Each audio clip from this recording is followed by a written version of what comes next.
Terima kasih Anda masih di ID Sore pemirsa. DPR RI mengusulkan kepada pemerintah agar penerapan pajak pertambahan nilai atau PPN 12% diterapkan secara selektif. Dan peningkatan pajak yang mulai diberlakukan pada Januari 2025 hanya dikenakan untuk barang mewah saja. Hasil diskusi kami dengan Pak Presiden, kita akan tetap mengikuti undang-undang bahwa PPN akan tetap berjalan sesuai jadwal waktu amanat di undang-undang, yaitu 1 Januari 2025, tetapi kemudian akan diterapkan secara selektif kepada beberapa komoditas, baik itu barang dalam negeri maupun impor yang berkaitan dengan barang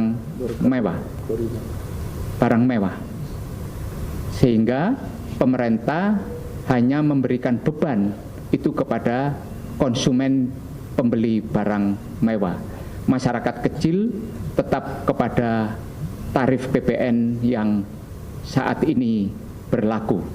Sehingga nanti tidak berlaku lagi, rencananya masih dipelajari oleh pemerintah, dilakukan pengkajian lebih mendalam bahwa PPN nanti akan tidak berada dalam satu tarif.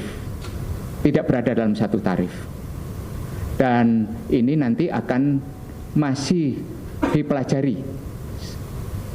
Masyarakat tidak perlu khawatir karena ruang lingkup mengenai kebutuhan barang pokok, kemudian jasa pendidikan, jasa kesehatan, kemudian jasa perbankan yang berkaitan dengan hal-hal yang bersifat pelayanan umum, jasa pemerintahan, tetap tidak dikenakan PPN.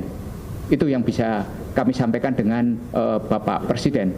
Bapak Presiden juga berusaha menertibkan banyak urusan yang berkaitan dengan hal-hal ilegal sehingga akan menambah penerimaan negara yang selama ini tidak terdeteksi. Saya bisa mencatat seluruh tadi aspirasi dari Bapak dan Ibu sekalian. Kepastian penerapan PPN jadi 12% pada Januari 2025 disampaikan Menteri Keuangan Sri Mulyani saat rapat bersama dengan Komisi 11 di gedung DPR RI.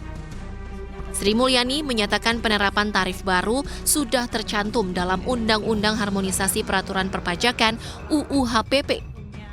Meski pasti naik, namun sejumlah keringanan pajak telah disiapkan pemerintah seperti beberapa jenis barang atau jasa yang tidak dipungut pajak. Meskipun kita membuat policy mengenai perpajakan termasuk PPN ini, bukannya membabi buta dan seolah-olah tidak punya afirmasi atau perhatian terhadap beberapa sektor-sektor seperti kesehatan, pendidikan, dan bahkan makanan pokok waktu itu termasuk. Debatnya cukup panjang di sini, jadi nanti kami akan sampaikan. Menteri Keuangan tegaskan kenaikan PPN untuk menjaga APBN tetap sehat di tengah kondisi ekonomi global yang tidak menentu. Naiknya PPN mau tidak mau akan mempengaruhi harga sejumlah barang. Sementara Badan Pusat Statistik mencatat pertumbuhan ekonomi pada kuartal 3 di tahun 2024 ini hanya mampu tumbuh 4,95%. Lebih rendah dari kuartal sebelumnya sebesar 5,11%. Tim Liputan iNews melaporkan.